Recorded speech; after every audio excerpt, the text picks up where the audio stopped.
Assalamualaikum warahmatullahi wabarakatuh. Jumpa lagi dengan saya, Ibu Septiana Tri Astuti, masih dalam mata pelajaran biologi, khususnya KD 3.8 tentang kingdom plantae atau tumbuhan. Pada kesempatan kali ini, kita akan mempelajari tentang divisio yang kedua dari kingdom plantae, yaitu Pteridophyta atau paku-pakuan. Ciri-ciri paku-pakuan yang pertama bahwa anggotanya bersifat eukariotik, artinya sudah memiliki membran inti sel. Kemudian bersifat autotrof atau bisa membuat makanan sendiri melalui proses fotosintesis. Paku-pakuan termasuk tumbuhan yang bersifat Cormophyta berspora. Artinya, tumbuhan tersebut sudah memiliki akar, batang, daun yang sejati dan menghasilkan spora sebagai alat reproduksi vegetatif atau aseksual. Paku-pakuan juga bersifat Tracheophyta atau bisa disebut Tracheophyta karena paku-pakuan memiliki pembuluh, yaitu pembuluh angkut, yaitu ada xilem dan fluem. Habitat dari paku-pakuan di tempat yang lembab, dan paku-pakuan seperti lumut mengalami metagenesis, yaitu fase gametofit dan fase sporofit. Akan tetapi untuk paku-pakuan fase yang dominan yaitu fase sporofit. Setelah kita mengetahui tentang ciri umum dari paku-pakuan, kita lanjutkan mengenai struktur tubuh Pteridophyta. Daun, batang, dan akar pada Pteridophyta sudah bersifat sejati. Beda dengan lumut, daun, akar, dan batangnya itu masih semu. Karena paku-pakuan bersifat Cormophyta. Bagian dari tubuh paku-pakuan yang pertama daun, dan bisa kita amati ciri khas dari paku-pakuan bahwa daun yang muda akan menggulung. Nah, daun pada paku-pakuan ada yang bagian permukaan daunnya itu ada bagian sorus. Sorus itu merupakan kumpulan dari sporangium yang terletak pada permukaan daun dari paku-pakuan. Kemudian dilanjutkan bagian batang atau rizom. Pada umumnya, batang dari Pteridophyta berada di dalam tanah dan disebut rimpang atau rizom. Pada batang terdapat pembuluh angkut berupa xilem dan fluem. Kemudian bagian akar dari paku-pakuan. Akar tumbuhan paku mempunyai sistem perakaran serabut. Akar ini merupakan akar sejati karena sel-selnya sudah terdiferensiasi menjadi epidermis, korteks, dan silinder pusat yang di dalamnya terdapat pembuluh angkut berupa xilem dan fluem. Perlu kita ketahui, dalam Pteridophyta terdapat berbagai jenis daun. Berdasarkan ukuran dan anatominya, daun dibedakan menjadi dua, yaitu daun mikrofil dan daun makrofil. Yang pertama kita bahas mengenai daun mikrofil. Daun mikrofil ini merupakan daun yang berukuran kecil, berbentuk seperti rambut atau sisik, tidak bertangkai, tidak bertulang daun, dan sel-selnya belum mengalami diferensiasi. Sedangkan daun makrofil ini berukuran besar dan sudah memiliki daging daun atau mesofil. Pada daun makrofil memiliki tangkai daun, bertulang daun, serta sel-selnya mengalami diferensiasi membentuk jaringan tiang, jaringan bunga karang, tulang daun dan stomata. Dan berdasarkan fungsinya, daun pada Pteridophyta dibagi menjadi dua, yaitu tropofil dan sporofil. Tropofil merupakan daun steril, yaitu daun yang khusus digunakan untuk melakukan fotosintesis. Sedangkan sporofil merupakan daun fertil, yaitu daun yang berfungsi untuk fotosintesis dan menghasilkan spora. Kita lanjutkan untuk jenis daun yang makrofil. Saya ulangi bahwa daun makrofil itu daun besar bertulang daun dan memiliki daging daun atau mesofil. Contohnya daun makrofil yaitu terdapat pada paku sejati, yang dicontohkan pada gambar yaitu Triopteris sp. Sedangkan untuk daun mikrofil bisa kita lihat pada contoh spesiesnya, yaitu paku kawat atau Lycopodium sp dan paku purba atau Psilotum sp. Setelah kita mempelajari mengenai jenis-jenis daun pada Pteridophyta, kita lanjutkan mempelajari mengenai susunan sporangium berdasarkan letaknya. Spora tersusun dalam sporangium atau kotak spora. Berdasarkan susunan dan letaknya, ada 4 bentuk susunan sporangium pada tumbuhan paku. Yang pertama, sorus. Sorus merupakan kumpulan sporangium yang terletak di permukaan daun. Jadi dapat kalian perhatikan bahwa pada jenis paku-pakuan suplir itu dapat kita lihat terdapat bagian yang berwarna hitam itu sorusnya ya, atau kumpulan dari kotak spora atau kumpulan dari sporangium yang ada di permukaan daun dari tumbuhan paku suplir. Berikutnya yaitu ada sinangium. Sinangium merupakan kumpulan kotak spora atau sporangium yang terletak di ketiak daun. Dapat kalian saksikan di gambar itu terdapat kumpulan sporangium yang terletak di ketiak daun. Contohnya yaitu ada paku Psilotum sp. Yang ketiga ada susunan sporangium berupa strobilus atau ujung. Bentuknya kerucut ya. Strobilus itu merupakan kumpulan sporangium yang terletak di ujung batang atau di ujung cabang batang. Perhatikan gambar, yaitu di sini ada jenis paku ekor kuda atau Equistun debil yang menghasilkan strobilus yang letaknya ada di ujung batang. Nah, bagiannya ada strobilus yang berbentuk kerucut dan bagian bawah dari strobilus itu sporofil atau daun yang nantinya akan menghasilkan spora. Susunan sporangium yang keempat yaitu ada sporokarpium. Sporokarpium merupakan kumpulan sporangium atau kotak spora yang terletak di dalam badan buah. Contoh spesies dari paku-pakuan yang sporanya bersifat sporokarpium yaitu ada pada Azolla pinnata dan Salvinia nathan. Pada divisio Pteridophyta atau paku-pakuan dikelompokkan atau diklasifikasikan menjadi 4 kelas. Yang pertama yaitu paku purba atau dikenal dengan namanya Psilopytinae. Yang kedua, paku kawat atau Lycopodinae.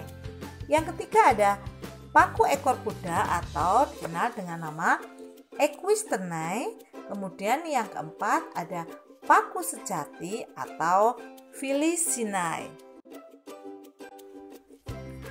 Kita akan membahas kelas yang pertama, yaitu Psilopitinae atau paku purba. Psilopitinae merupakan tumbuhan paku yang paling sederhana. Psilopitinae mempunyai batang yang beruas-ruas dan berbuku nyata. Pada batang tersebut tumbuh daun-daun kecil dan berbentuk sisik. Jadi daunnya tipe mikrofil. Kemudian kotak sporanya atau sporangium terletak di buku-buku cabang, yaitu berada di ketiak daun atau sinangium. Contoh dari kelas Psilopitinae atau paku purba yaitu Psilotum nudum. Paku berikutnya yaitu paku Lycopodinae atau kelas Lycopodinae atau paku kawat. Daun pada Lycopodinae berbentuk sisik dan tersebar pada batang. Spora yang dihasilkan tidak berflagel. Sporangium atau kotak spora berkumpul membentuk strobilus di ujung batang atau cabang. Contoh dari kelas paku kawat yaitu ada Lycopodium clavatum dan ada Selaginella plana. Kelas yang berikutnya yaitu ada kelas paku ekor kuda atau Equisternai. Pada batang Equisternai itu berongga dan pada umumnya memiliki cabang yang berkarang pada buku-buku batang. Daun-daun kecil berbentuk sisik atau daun mikrofil dan tumbuh pada buku batang secara berkarang. Sporofil berbentuk perisai dengan sejumlah sporangium pada sisi bawahnya. Semua sporofil tersusun dalam strobilus yang berbentuk kerucut, yaitu terletak pada ujung batang atau cabang. Contoh dari kelas Equisternai yaitu Equistum debil. Kelas yang keempat pada divisio Pteridophyta yaitu ada kelas paku sejati atau Felicinae. Pada paku sejati ini tumbuhannya mempunyai daun yang sempurna atau dikenal dengan nama frond. Duduk daun pada batang membentuk sayap. Sporangium atau kotak spora tersusun dalam bentuk sorus yang berada di permukaan daun. Dan biasanya untuk paku sejati ini orang mengenalnya dengan nama pakis-pakisan.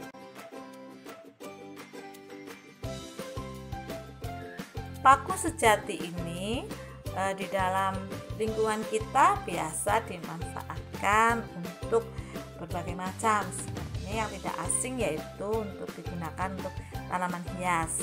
Yang pertama contohnya itu ada Adiantum cuneatum atau dikenal dengan nama suplir.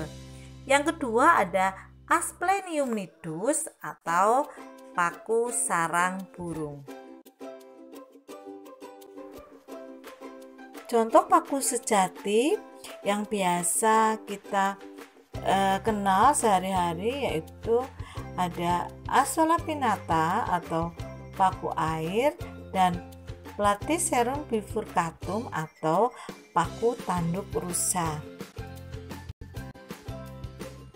Contoh paku sejati yang lainnya yaitu ada paku tiang yang biasa terdapat di daerah dataran tinggi, yaitu nama ilmiahnya Alsopila glauca, dan ada Pteris longifolia yang sering kita jumpai di sekitar lingkungan rumah kita atau di kebun-kebun. Berikutnya kita akan mempelajari mengenai metagenesis dari Pteridophyta. Berdasarkan jenis-jenis spora yang dihasilkan, tumbuhan paku dibedakan menjadi 3 jenis, yaitu yang pertama paku homospora. Paku homospora yaitu tumbuhan paku yang hanya menghasilkan satu jenis spora. Semua spora mempunyai bentuk dan ukuran yang seragam. Contoh paku homospora yaitu paku kawat atau Lycopodium sp. Adapun metagenesis tumbuhan paku homospora yaitu yang pertama diawali dari spora. Spora yang bersifat haploid jatuh di tempat yang cocok akan membentuk protalus atau protalium, di mana protalium atau protalus merupakan fase gametofit dari tumbuhan paku yang bersifat haploid. Kemudian protalium akan menghasilkan alat kelamin betina yang disebut archegonium dan alat kelamin jantan yang disebut antheridium. Archegonium akan menghasilkan ovum atau sel telur dan antheridium akan menghasilkan sel spermatozoid. Keduanya bersifat haploid atau N. Sel telur dan spermatozoid bertemu melalui proses fertilisasi dan membentuk zigot yang bersifat diploid. Jadi 2N di sini berasal dari sel telur yang bersifat N, spermatozoid yang bersifat N. Jadi zigotnya sifatnya diploid atau 2N. Kemudian zigot akan berkembang menjadi tumbuhan paku atau fase sporofitnya dari tumbuhan paku yang bersifat diploid.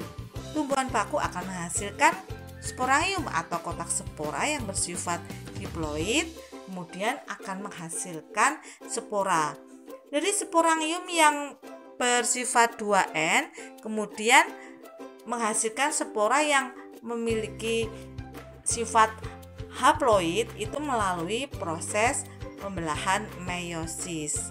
Nah, kemudian nanti spora yang jatuh di tempat cocok akan terulang lagi membentuk protalium, membentuk archegonium, antheridium, dan selanjutnya seperti itu terjadi. Jadi pergiliran keturunan dari gametofit, sporofit, dan seterusnya seperti itu. Jenis paku yang kedua yaitu paku heterospora. Paku heterospora yaitu tumbuhan paku yang mempunyai makrospora untuk individu berkelamin betina dan mikrospora untuk individu berkelamin jantan. Mikrospora berukuran lebih kecil dibandingkan makrospora. Contoh tumbuhan yang termasuk paku heterospora yaitu Selaginella sp dan Marselia crenata. Marilah kita pahami mengenai metagenesis dari paku heterospora. Yang pertama, mikrospora dan makrospora yang dihasilkan dari mikrosporangium itu akan membentuk mikroprotalium dan makroprotalium. Keduanya bersifat haploid atau N. Kemudian mikroprotalium menghasilkan antheridium dan makroprotalium akan menghasilkan archegonium sebagai alat kelamin betina, sedangkan antheridium sebagai alat kelamin jantan. Antheridium akan menghasilkan sel spermatozoid dan archegonium menghasilkan ovum. Kemudian terjadi fertilisasi, yaitu pertemuan antara spermatozoid dan ovum membentuk zigot yang bersifat 2N. Zigot akan berkembang menjadi tumbuhan paku heterospora yang bersifat diploid atau 2N dan akan menghasilkan mikrosporofil dan makrosporofil. Tentunya mikrosporofil akan menghasilkan mikrosporangium dan makrosporofil juga akan menghasilkan makrosporangium. Mikrosporangium kembali menghasilkan mikrospora dan makrosporangium juga akan menghasilkan makrospora dan seterusnya.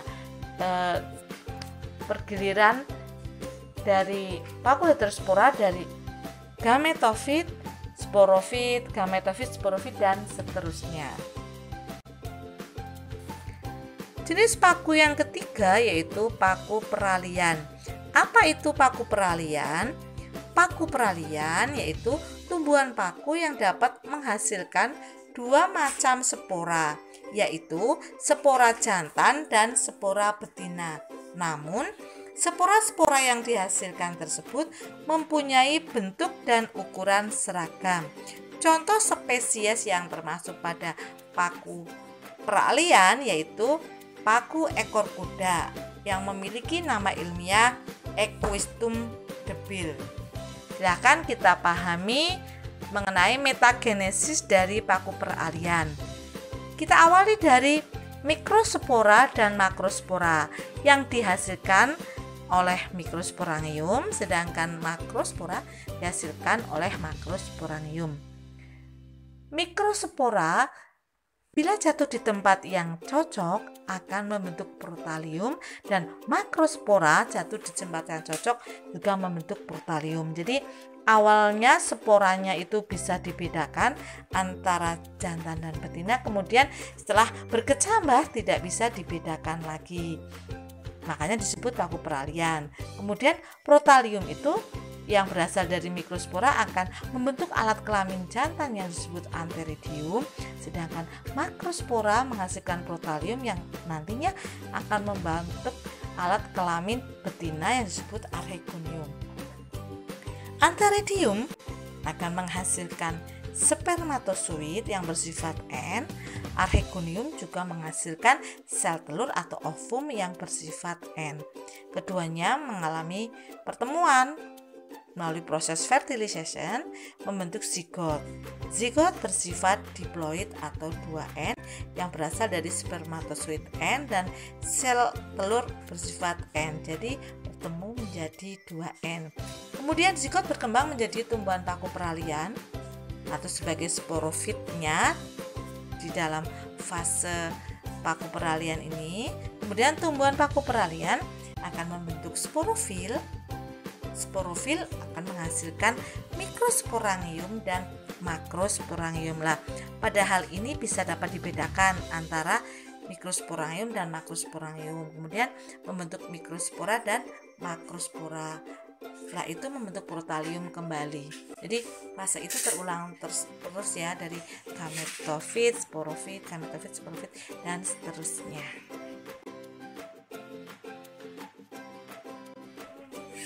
Pteridophyta atau paku-pakuan ternyata memiliki banyak peranan bagi kehidupan. Yang pertama dapat dijadikan sebagai tanaman hias seperti Asplenium nidus atau paku sarang burung.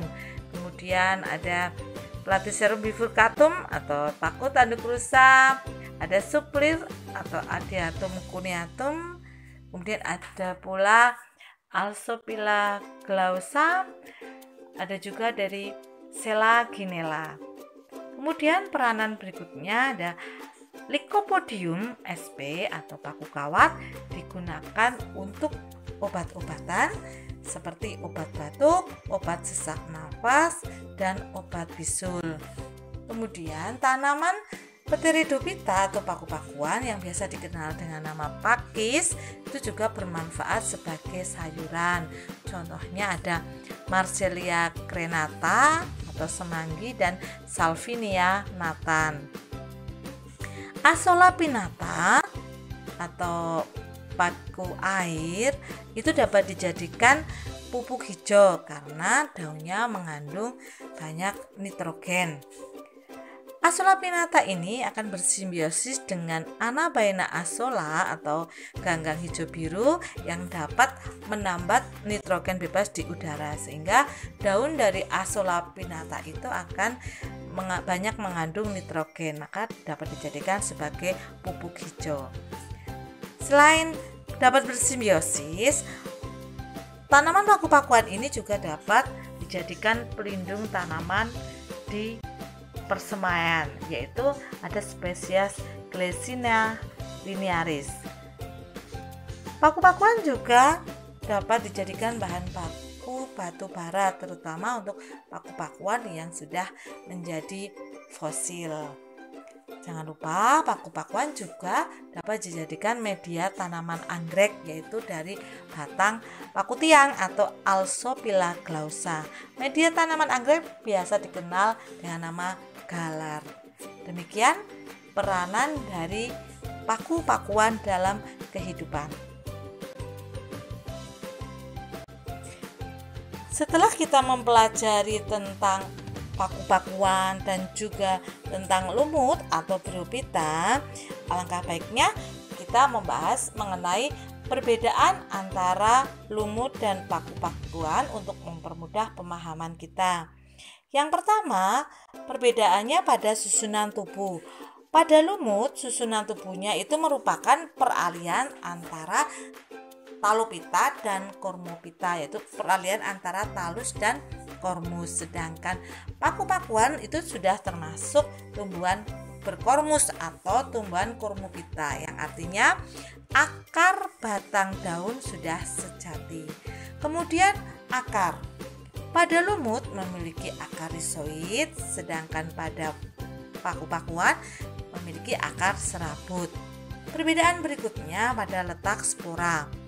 Lumut letak sporanya yaitu pada kotak spora, terutama pada bagian bawah daun, sedangkan paku-pakuan yaitu sporogoniumnya dapat pada bagian tubuh yang menjulang ke atas. Perbandingan berikutnya yaitu dari generasi yang lebih dominan atau yang lebih panjang umurnya, fasenya. Kalau lumut yang lebih panjang fasenya atau lebih dominan itu fase gametofit, sedangkan paku itu fase sporofit. Kemudian jaringan pengangkut. Pada lumut itu terdapat empulur tetapi tidak ada xilem dan fluem, belum punya pembuluh angkut. Kemudian untuk paku sudah memiliki xilem dan fluem karena paku termasuk tumbuhan Tracheophyta. Alat pengatur keluarnya spora pada lumut itu diatur oleh gigi peristom, sedangkan pada paku-pakuan diatur oleh anulus. Yang terakhir yaitu tentang tahapan spora setelah masa dorman atau masa istirahat. Kalau lumut itu setelah berkecambah akan membentuk protonema, sedangkan paku akan membentuk protalium. Demikian mengenai perbedaan antara lumut dan paku-pakuan agar mempermudah pemahaman kalian. Demikianlah materi tentang Pteridophyta atau paku-pakuan yang kami sampaikan. Terima kasih atas perhatiannya. Wassalamualaikum warahmatullahi wabarakatuh.